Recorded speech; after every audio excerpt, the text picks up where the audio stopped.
Hello नमस्कार, नेटवर्ल्ड media में sports में आपका स्वागत है। स्पोर्ट्स की खास खबर कुछ ऐसी है कि पिछला टेस्ट हो गया था हमारा टाई, मगर इस बार के टेस्ट में आ चुके थे कप्तान कोहली, जिनने अपना असर आते ही दिखाना शुरू कर दिया। जी हां, पहली पारी के अंदर इंडिया ने जो 300 के पार जब स्कोर बनाया तो उसको जब डिपेंड करने के लिए और उसको लीड करने के लिए जब न्यूजीलैंड मैदान पे उतरी तो उम्मीद से ज्यादा बेहतर इंडिया की टीम खेल गई और उसे करीब 60-70 रनों के अंदर भीतर ही उन्होंने ऑल आउट कर दिया।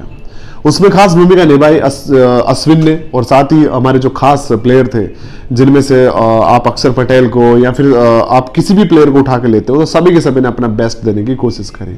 मगर सबसे जरूरी बात थी कि जब से विराट कोहली ने कैप्टनसी छोड़ी थी 1000 कयास लगाए जा रहे थे।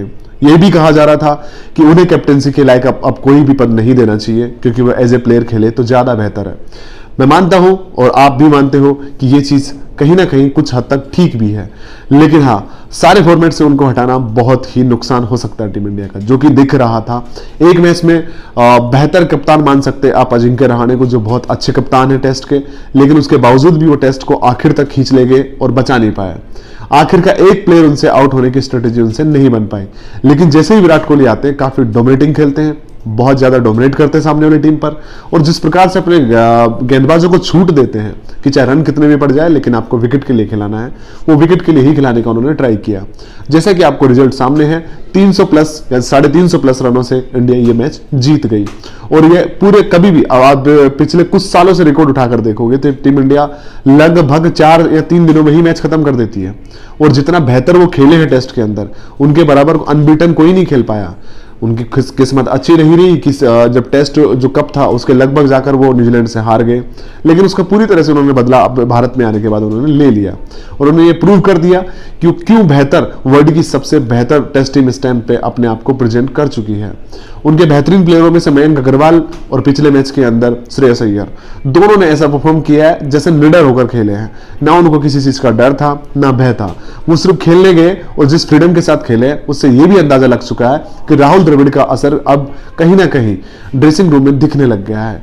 हाँ, अगर बात करें कि टीम इंडिया के फ्यूचर की, तो हाँ, ये भी सच है कि टीम इंडिया के अंदर बहुत बेहतरीन प्लेयर है जिन्हें शायद अगर लगातार मौका मिलता तो वो कहीं और भी ज्यादा बेहतर परफॉर्म कर सकते हैं। जिसमें करोड़ों की आबादी हो उस देश में अच्छे प्लेयर ना मिले, ये इम्पॉसिबल है, क्योंकि क्रिकेट को हमने गलियों में खेलते हुए बच्चों को देखा है, तो उन्हीं बच्चों को बड़े लेवल पर टूर्नामेंटों में भी खेलते हुए देखा है, लेकिन वो आगे क्यों नहीं बढ़ पाए। भारत जैसे देश में इतने लोगों के बीच में से क्या हम दुनिया के सबसे बेहतरीन प्लेयर नहीं ला सकते?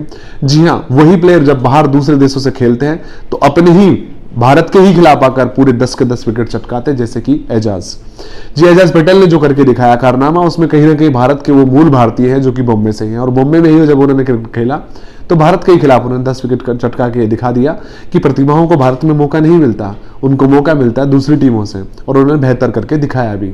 जिस प्रकार से भारत के बहुत सारे प्लेयर हैं जो अलग देशों की टीमों में जाकर खेल रहे हैं, क्योंकि यहां पर पॉलिटिक्स जिस तरह से भारत में सदियों से चली आ रही है उसी प्रकार से क्रिकेट में भी हावी है।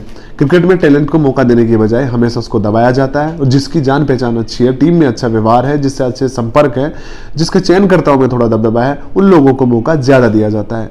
यही वजह है कि भारत के अच्छे टैलेंटेड लोग जो अच्छे क्रिकेटर हैं उनको मौका नहीं मिल पाता है, वो बैक हो जाते हैं और उनका करियर लगभग बर्बादी की ओर चल पड़ता है।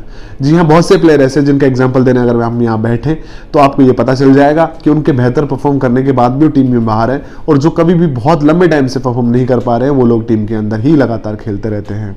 अगर बात की जाए नए लड़कों का कॉन्फिडेंस बिल्ड करने की, तो भारत में जब तेज गति के गेंदबाज आ रहे हैं और इतने बड़े देश के अंदर क्या आपके पास 150 से ऊपर फेंकने वाले गेंदबाज नहीं मिल सकते? ये एक सवाल है जो हमेशा से हमें परेशान करता आ रहा है। क्या हम उन्हें ट्रेनिंग नहीं दे सकते? जी हाँ, ये बहुत बड़ा सवाल है जिसे कभी भी ये निचले सिरे से, यानी कि जो डोमेस्टिक टीम है वहीं से उठना चाहिए था। वो ऊपर तक कैसे पहुंचेंगे जब डोमेस्टिक टीमों में उनका चयन नहीं हो पाता है, वहीं पर उनको नहीं खिलाया जाता है।